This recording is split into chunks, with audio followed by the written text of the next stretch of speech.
Le temps d'un concert de trompette, les fenêtres de cette EHPAD se sont transformées en loges, comme dans une salle de spectacle. Puisqu'il faut vivre avec le virus, les musiciens sont venus jouer au plus près des résidents. Comme on ne sort pas, on est coincé. Alors je pense que le concert, c'est beau à venir écouter. En ce moment, être proche, c'est être à distance, on le sait depuis 2 mois, mais c'est assez difficile de jouer pour un public à qui on a envie de beaucoup donner. Faire revenir la joie dans les maisons de retraite, elles qui ont payé un si lourd tribut dans l'épidémie du Covid. Depuis le début de la crise, 13 600 résidents d'EHPAD sont décédés du coronavirus. Cela représente la moitié des victimes sur l'ensemble du territoire. Mi-mars, la vague frappe d'abord les établissements du Grand Est. Dans cet EHPAD situé près de Mulhouse, 21 résidents décèdent en l'espace de quelques jours. Au départ, on pensait que c'était une simple grippe. Ça ressemblait à tout ce qu'on avait connu. Mais simplement, après 3 jours de confinement, on a vu que ce n'était pas du tout la même chose qu'habituellement. À cette période, les médecins identifient déjà les personnes âgées comme étant particulièrement vulnérables face à cette maladie venue d'ailleurs.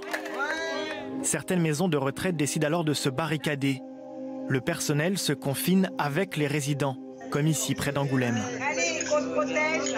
Oui. Vous ne regrettez pas ce choix là? Non, pas du tout. Comment ça s'est passé? Pas trop mal, hein. Bien, oui. C'est un échange différent, différent quand même. On a vécu avec eux. Je pense qu'on les a rassurés. À cette époque, les autorités ne donnent pas encore de chiffres concernant les décès en EHPAD.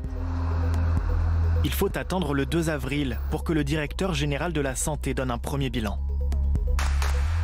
Nous constatons 14 638 cas confirmés ou possibles d'infection par Covid et nous déplorons ce soir 884 décès survenus au sein des établissements sociaux et médico-sociaux et rattachés à l'infection Covid-19.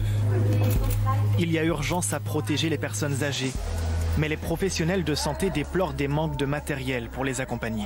En France, il y a la moitié des personnes âgées qui sont accompagnées à domicile et les professionnels manquent encore de masques. Donc ça, c'est nécessaire pour les services à domicile. Il faut aussi pouvoir tester largement les professionnels et les personnes âgées des résidences et des personnes âgées qui vivent à leur domicile. C'est essentiel. Alors le gouvernement accélère. Le 6 avril, le ministre de la Santé promet des milliers de tests pour les plus fragiles. Nous sommes en train de doubler notre capacité de tests par PCR, ce qui nous permet de lancer une vaste opération de dépistage des personnes les plus vulnérables en mettant la priorité sur les personnes âgées, les personnes handicapées les plus fragiles, ainsi que les professionnels qui les accompagnent en établissement comme à domicile. Aujourd'hui, seule une poignée d'EHPAD recensent encore des malades du Covid. Et pas à pas, les établissements apprennent à vivre avec la persistance du risque. Du citron, des compléments alimentaires.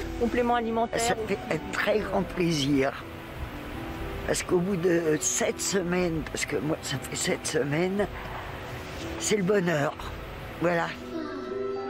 Se relever du choc, tout comme les maisons de retraite avaient déjà dû faire face après la canicule de 2003.